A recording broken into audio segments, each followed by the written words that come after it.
Lekin u yerda to'planayotgan zahar va yo'g'on ichak faoliyatining buzilayotganiga e'tibor qaratmaymiz. Yo'g'on ichak kasalliklarning boshlanishi. Yo'g'on ichak kasalliklarning tugashi. Insonda organizm ovqat tanovul qilgandan so'ng 45 minutdan to 1,5 soat oralig'ida hazm bo'lib chiqib ketyaptimi? Demak, uni oshqozon hazmlari va yo'g'on ichak faoliyati yaxshi ishlayapti. Endi tasavvur qiling. Sizni ichingiz 3 kundan beri kelmadi. Xo'p 3 kun demaylik, qo'pol bo'lmasin, 2 kun deylik. 4 marta ovqat yeylik. 5 marta, 6 marta demay, 4 marta yedik. Endi qarang, yo'g'on ichakdagi mana shu qatlamlarning paydo bo'lishi artrit kasalligini vujudga keltirib chiqaradi. Oshqozondagi muammolar, ya'ni sahrli diabet. Oshqozon osti bezidagi muammo sahrli diabetdan ham asl kelib chiqish sabablaridan biri yo'g'on ichakka borib taqaladi. Yo'g'on ichak buzilgandan keyin eng yomon kasallik qondagi jigar faoliyati buziladi. Jigar faoliyati buziladi va qonda tromblar paydo bo'lishini keltirib chiqaradi. Men kutmagandim uni odamdan shunchalik natija olamadim. Chunki doktor inson, men yo'nalishimda natija olish biroz qiyin bo'ladi, chunki ularning tushunchasiga biz tushunchamiz to'g'ri kelishi biroz qiyin. Lekin u inson shunaqa tushundiki, natijalari zo'r bo'ldi. Mana shuni o'zi yo'g'on ichak faoliyatingizni yumshatishga yordam beradi.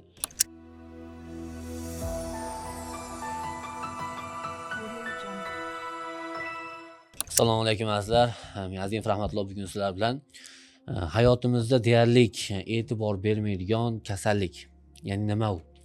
Ko'plab insonlarni kuzataman, asosan qaysi joyi kasal bo'lsa, doktorga ko'proq borishadi. Misol uchun mana yo'g'on ichakda muammo bo'lsa, misol uchun kolit paydo bo'ladi, ich qotish muammosi yoki qon kam bo'ladi, yoki qonda tromblar paydo bo'ladi.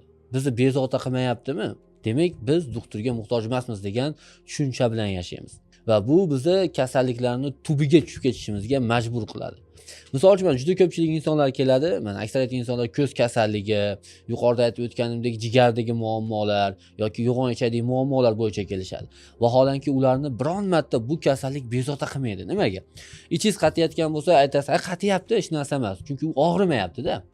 Lekin u yerda to'planayotgan zahar va yo'g'on ichak faoliyatining buzilayotganiga e'tibor qaratmaymiz. Va buni evaziga juda ko'plab kasalliklar vujudga kelishdi, tug'ilishni boshlaydi. Oddiy qilib tushuntirganda. Endi qarang, bo'g'im kasalliklari. Bo'g'imlarimizda qayerdir og'rib qolsa, darrov doktorga boramiz. Nima uchun? Chunki biz og'riq paydo bo'lgan organimizni darhol to'xtatishga harakat qilamiz. Bu yaxshi. Lekin yo'g'on ichak, jigar, ko'zdagi holatlar bo'yicha e'tibor qaratmaymiz. Va buni evaziga yillar davomida juda ko'plab kasalliklar vujudga kelishni boshlaydi. Keling bugun sizlar bilan shularning bittasi, ya'ni yo'g'on ichak haqida gaplashdik. Ya'ni yo'g'on ichak o'zi nima? Yo'g'on ichak o'zi bizga nimaga kerak? Ko'pchilik e'tibor bermaydigan, diqqat qaratmaydigan organlardan bittasi. Hammamiz bilamiz, yo'g'on ichak bu ozuqani chiqarib yuboruvchi bitta organ. Tamom. Lekin uni bizga qanchalik kerakligi va qay darajada kasalliklarga moyilligi haqida e'tiborga ham olmaganmiz. Men juda ko'plab kasallar, hozirgi kunda 5000 dan ortiq insonlar bilan ishlayotgan bo'lsam, Allohga shukr, hammasiga doim takrorlaydigan gapim bor. Yo'g'on ichak kasalliklarning boshlanishi. Yo'g'on ichak kasalliklarning tugashi. Bu asl haqiqat. Bu bilan nima demoqchiman? Sizdagi har qanday kasallikning kelib chiqishi ildizi borib taqaladigan organ bu yo'g'on ichak. Ko'pchilik aytadi, "Rahmatulloh, xo'p, yo'g'on ichagi yaxshi ishlayotganini qayerdan bilamiz?" Yo'g'on ichak faoliyati Abu Ali ibn Sino yozib o'tib ketgan. Qanday yozib o'tib ketgan? Insonda organizm ovqat tanovul qilgandan so'ng 45 minutdan to 1,5 soat oralig'ida hazm bo'lib chiqib ketyaptimi? Demak, uni oshqozon hazmlari va yo'g'on ichak faoliyati yaxshi ishlayapti.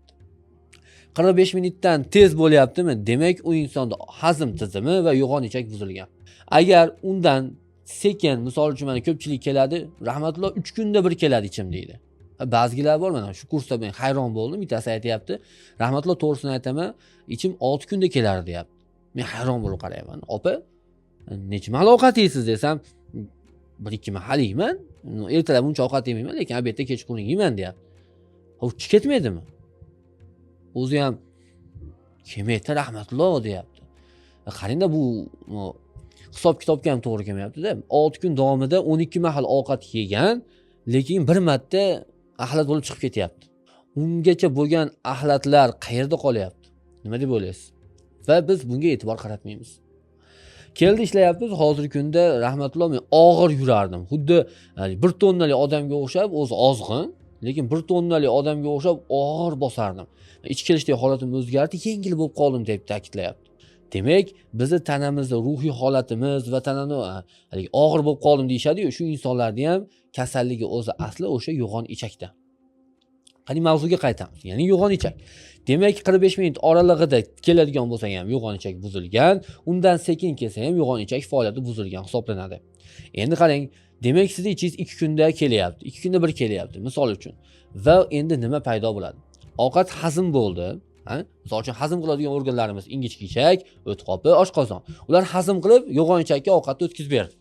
Endi jarayon nima bo'ladi? Endi jarayon shunday bo'ladiki, ana shu yo'g'on ichak atrofida qavatlarda mana shunday holat bo'lsa, buni ichida mana qatlamlar paydo bo'ladi. Va u qachondir chiqib ketsa, keyin bo'shab tushib ketadi. Bo'lmasa yo'q. Endi sizga tushuntiraman. Yo'g'on ichakni bir tekshirtirib, meni qarasanglar, uni yo'g'on ichakda palichkaga o'xshagan narsalar bor, mana shunday. Palichka bo'lib turadi, ya'ni tukchalar deb qo'yishadi. Dehqoncha tushuntiryapman sizga. Mana shunday palichkalar bo'ladi. Bularning vazifasi nima? Bularning vazifasi kelayotgan ozuqani ushlab qolish va qonga o'tkazib berish. Ya'ni jigarga o'tkazib berish kerak ozuqani. Endi tasavvur qiling. Sizni ichingiz 3 kundan beri kelmadi. Xo'p 3 kun demaylik, qo'pol bo'lmasin, 2 kun deylik. 4 marta ovqat yedik. 5 marta, 6 marta demay, 4 marta yedik. Misol uchun mana birinchi ovqatni yedingiz, ikkinchi ovqatni yedingiz, uchinchisini yedingiz, to'rtinchi ovqatni yedingiz. Demak, sizda 4 ta qatlam paydo bo'ldi. 4 qavatli qatlam paydo bo'ldi. Endi sizga savol.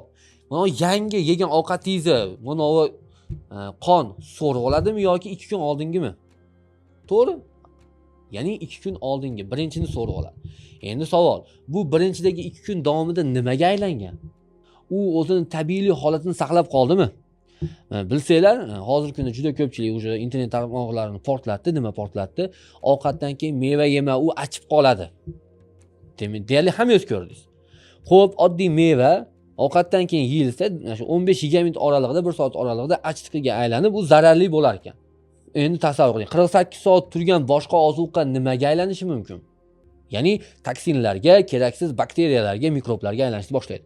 Bu esa mana shu palichkalar orqali qonga so'rilib, jigar faoliyatiga eng katta to'sqinlikni berishni boshlaydi. Ya'ni jigar faoliyatining keskin ravishda buzilishiga olib keladi. Endi qarang, yo'g'on ichakdagi mana shu qatlamlarning paydo bo'lishi artrit kasalligini vujudga keltirib chiqaradi. Oshqozondagi muammolar, ya'ni sahrli diabet. Oshqozon osti bezidagi muammo, sahrli diabetdan ham asl kelib chiqish sabablaridan biri yo'g'on ichakka borib taqaladi. Onkologik kasalliklar, ya'ni yo'g'on ichakka murojaat qilamiz. Og'izning hidlanib qolishi. Ko'pchilik, "Sening og'zing hidlanyapti ekan" deydi. Demak, unda yo'g'on ichakda muammo bor. Hidlanib qolyapti ekan desa ham, yo'g'on ichakning bir ko'rsatuvi bor, hidlanib qolyapsan deydi. Yo bo'lmasa, mana yoshlarda juda ko'p ichiradi. Ugri holatlar yo allergik holatlar paydo bo'lsa, ich kelishi buzildimi, qaratib yorsin deydi. Qarangda, yo'g'on ichak keltirib chiqaradigan kasalliklarning bir nechtasini sizga sanab beraman. Birinchisi gaymarit. Gaymarit kasalligi. Mana yillar davomida gaymaritim bor deydi, shilliq qavatlarga yuvdirishadi, boshqa qiladi. Yana har yili kuzda qayta-qaytalanaveradi. Ya'ni shilliq qavatlarda muammo bor. Yo'g'on ichak o'zidagi axlatni, masalan, 4 kun ishlab turibdimi? Buni chiqarib olish kerak bu. Yo axlat orqali, ya'ni ich kelish orqali chiqaradi, yo siydik orqali, yo tanaga yara ko'rinishida chiqaradi, yo terlatadi. Uni vazifasi axlatni chiqarish. Qizig'i yo'q. Qayerdan, qanday chiqarish unga muhim emas. Muhimi chiqarib yuborishlik. Tushuntira olyapmanmi? Ya'ni yosh bola ish buyurdingiz-ku, mana uyda yig'ishtirib qo'ydingiz. Un qana yig'ishtirish qizig'i yo'q unga. Kiyimlarda, kir kiyimmi, toza kiyimmi qizig'i yo'q. Taxlab shuni javonga tiqib yuboradi, taxlamaydi ham. Unga qizig'i o'sha yerda toza turishi. Lekin javonlarda rasvo bo'lib ketishi, palapartish bo'lib ketishi unga umuman qizig'i yo'q. Xuddi yo'g'on ichakka mana shunday. Agar ich kelish faoliyati buzildimi, demak boshqa yerdan najot qidirishni boshlaydi va boshqa yerdan axlat chiqarishni boshlaydi. Misol uchun teridan chiqarishni boshlasa, qo'ltiq osti, ikki oyoqlarimiz orasi va oyoqning eng pastki qismlarida hidlanish paydo bo'ladi. Sassiq hid paydo bo'ladi. O'zingizdan o'zingiz qilasizda, deyishni boshlaysiz. Dezodorant sepasiz, boshqa qilasiz, umuman foydasi yo'q. Xafa bo'lmang. Dezodorant keragi yo'q, qachonki yo'g'on ichak yaxshi ishlasa. Yo'g'on ichak yaxshi ishlasa dezodorant keragi yo'q. Dezodorant sepasiz, boshqa qilasiz, u hid yo'qotishga urinasiz, lekin yana axlat hidi chiqaradi. Qachon yo'qoladi? Qachonki yo'g'on ichak faoliyati yaxshilansa. Og'izdan ertalabda noxush hidlar kelib qolishi, yo bo'lmasa og'izdan bunday qarasiz bolishga sarg'ayib narsa oqib qoladi. Kuzatilgan holatlar. U sog'lig'ingiz oshib ketgani va yo'g'on ichakdagi muammodan. Yana bor muammo o'sha yo'g'on ichakka qadalyapti. Keyingisi gemoroy. Hozirgi kunda juda ko'p yosh katta insonlarni qiynayotgan kasallik. Ko'pchilik aytadi, rahmatulloh tahoratda qiynalib ketaman. Tahorat qilgani bezillab qolganman rahmatulloh deb aytishadi. Ya'ni mana shu tahoratni to'sqinlik qiladigan bitta eng yomon illatlardan biri bu ana shu gemoroy. Ko'pchilik buni darrov oldirib olish payiga tushadi. Yo'q, shoshilmang. Uni oldirish bilan qaniydi siz najot topsangiz, qaniydi siz zo'r bo'lib ketsangiz. Yana borib taqaladigan, boshimiz uradigan joy bu yo'g'on ichak. Demak, gemoroy holatini yaxshilash uchun yo'g'on ichakka e'tibor qaratishimiz kerak. Keyingi holatlar, tanada yaralar paydo bo'lishni boshlaydi. O'zingiz hayron bo'lasiz. Qayerdan paydo bo'ldi bu yara deyishni boshlaysiz.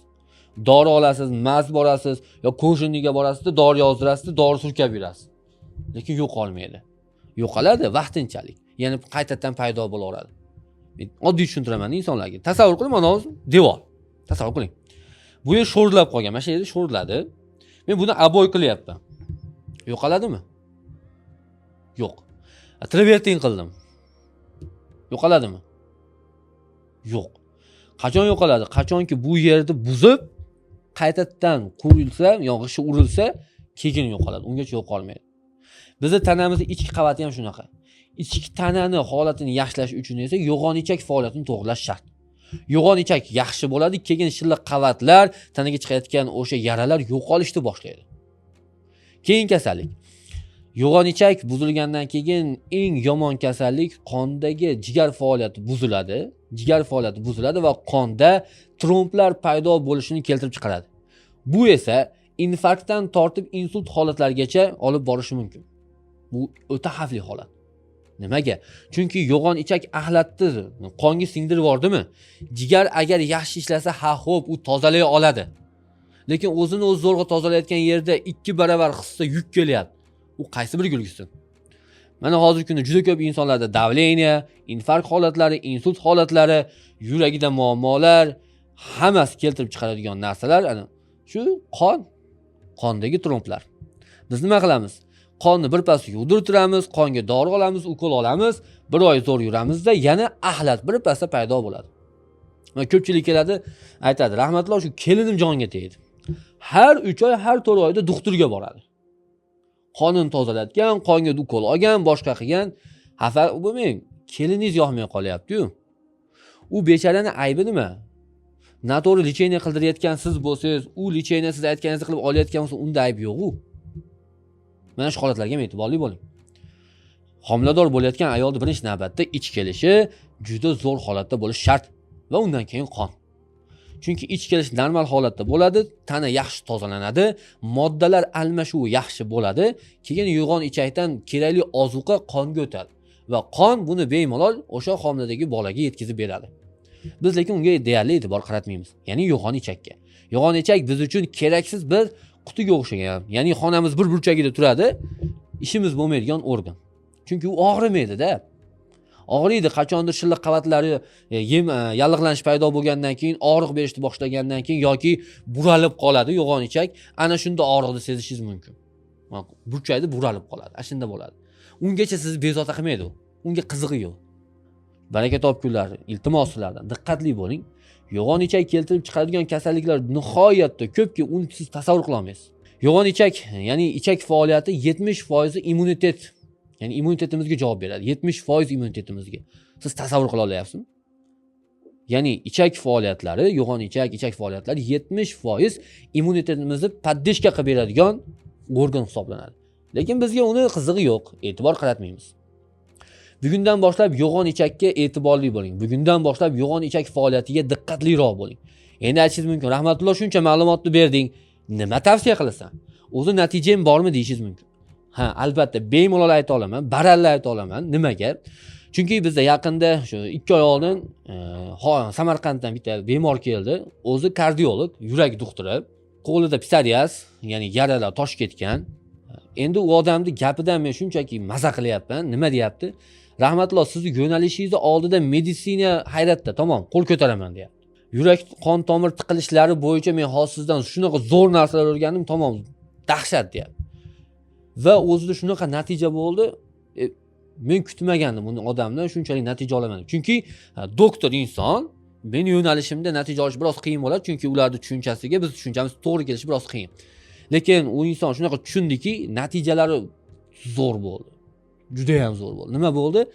Aytayaptiki, rahmatulloh, bir kunda 8 mahal ichim kelyapti. 8 mahal tasavvur qiling. Menimcha bir haftada ham ko'pchilikniki kelmaydi buncha 8 mahal. Bir kunda. Eng qizig'i deyapti, rahmatulloh deyapti. Bo'shashib ketmayapman, tana lanjlanib ketmayapti, holsiz bo'lib ketmayapman. Men tetik turibman va ichim ravon kelyapti deb aytayapti. Ya'ni bu tanadagi o'rna shu axlatlarni tozalanishi. Tushuntira olyapmanmi? Demak, natija olsak bo'ladi. Qanday? Yaxshi savol. Juda ko'p usullarda men YouTube kanallarimizga, YouTube'da boshqa efirlarimizga qo'yib borganman. Bir qator kuzating. Yana bir qator sizlar uchun ma'lumot berib o'tib ketishim mumkin. Yo'g'on ichak faoliyatini yaxshilaydigan bu asosiy ozuqa suv. Endi aytishingiz mumkin. Rahmatulloh, necha litr ichamiz? Sovuq suvmi, boshqami? Suv o'zi katta bitta boshqa mavzu. Inshaalloh bu bo'yicha ham mavzu qilib chiqamiz. Ungacha sizlarga tavsiya qiladiganim, qaynatilgan suv ilishidan oldin issiq holatda har ovqatdan oldin 45 minut 1 soat oldin ichishni yo'lga qo'ying. Mana shuni o'zi yo'g'on ichak faoliyatingizni yumshatishga yordam beradi. Endi qolgan giyohlarga keladigan bo'lsak, men sizni holatingizni bilmasdan hozir giyoh tavsiya qilsam, nojo'ya ta'sirlardan qo'rqaman. Chunki bo'ladi, kimdadir 2 kunda keladi, kimdadir 6 kunda. Hammangizga bir xil giyoh ketmaydi. Hammaga har xil giyoh ketadi. Shuning uchun bir qator holatingizni ko'rib, o'rganib turib, shunga qarab sizga tashxis qo'yishim osonroq bo'ladi. Chunki bu organlar bir-biriga juda ham bevosita bog'liq narsa. Menimcha ma'lumotlar tushunarli bo'ldi. Agar ma'lumot qiziqarli va sizga yoqqan bo'lsa, yaqinlarga ulashib qo'ying va kommentariyada o'zingizni xulosalaringizni, fikrlaringizni bildirib qolish esdan chiqmasin. Ko'rishguncha.